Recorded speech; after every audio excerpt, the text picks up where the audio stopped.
What's up mga ka-poultry? Good morning and welcome to my channel. Ngayong araw na to is day 6 po ng ating mga sisiw. At saka ngayong araw na to is maglalagay tayo ng tube feeder kasi malalaki na po yung mga sisiw natin.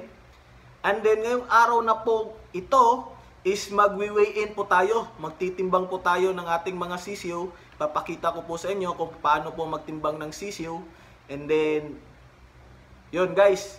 And then, shout out nga po pala kay mga Gatula family. Mr. Kina Gatula, Mrs. Ulib Gatula, and sa baby po nila na si Baby Clive. And then, kay Edmar Ayan Haima. Thank you po sa pag-subscribe and pag-follow po sa channel ko. And then, guys, yun. Punta na tayo sa poultry. Kaya, tara! So, guys, sa nakikita nyo ngayon is nilagay na po namin yung maliit na tube feeder kasi yung iba ay nakakaabot na, malaki na. So, pwede nang makakain sa maliit na tube feeder.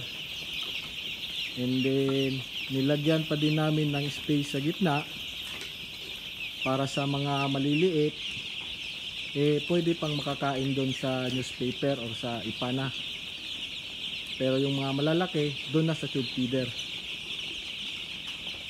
So yan guys, so guys, andito na tayo ngayon sa poultry house natin. Papakita na po natin yung pagtitimbang. Pero before that, para maging masaya naman, please like, share, subscribe my channel, then hit the notification button para updated ka po sa bago nating mga videos. So ngayon guys is, tara, magwi-weigh in na po tayo.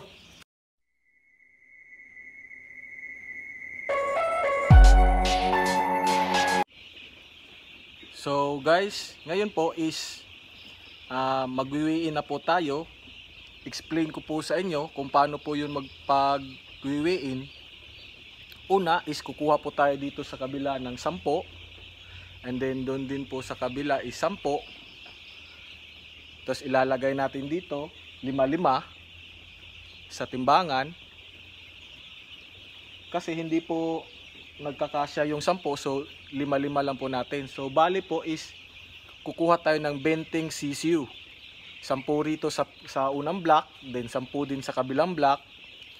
Tapos i-add po natin lahat ng timbang nila, and then i-divide po natin sa 20 heads kasi 20 po yung kinuha natin.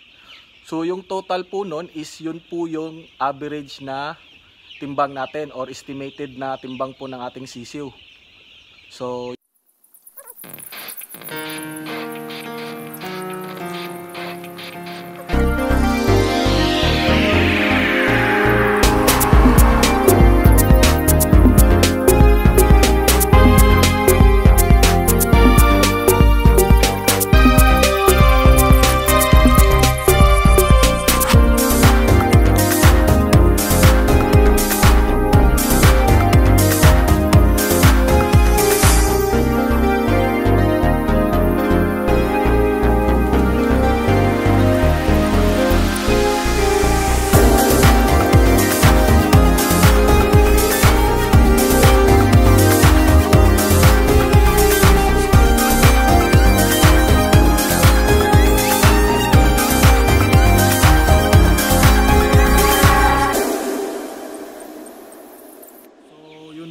mga ka-poultry, natapos na po yung pagtitimbang natin.